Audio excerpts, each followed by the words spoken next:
இயேசுவினுடைய இரண்டாம் வருகையை குறித்த வாசகம்.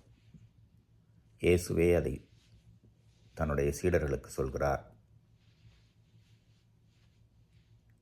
அந்த நாள் நேரம் எதுவுமே யாருக்கும் தெரியாது.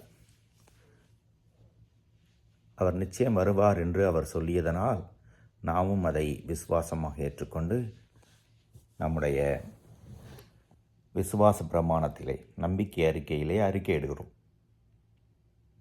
திருப்பலியிலும் கூட இது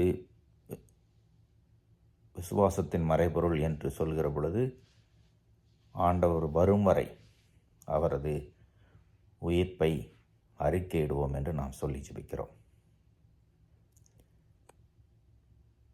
அந்த இரண்டாம் வருகை எந்த நாள் எந்த நேரம் என்று தெரியாவிட்டாலும் எப்பொழுதும் தயாராக இருக்கக்கூடிய ஒரு மனநிலை நமக்கு வேண்டும் என்கிறார் இயேசு.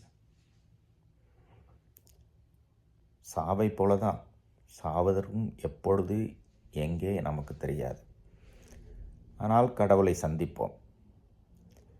நம்மையே நாம் தயாராக வைத்திருக்கிற பொழுது பயமில்லாமல் நல்லுறவிலே வாழ்வோம், நல்லதை பேசுவோம், பிறநலத்தோடு இருப்போம், கடவுளை நினைந்து கொள்வோம்.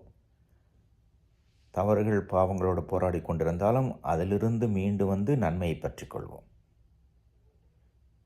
இதற்கு தான் ஒவ்வொரு நாளும் சுய ஆய்வு பரிசோதனையை நம்மையே செய்து கொள்ள வேண்டும்.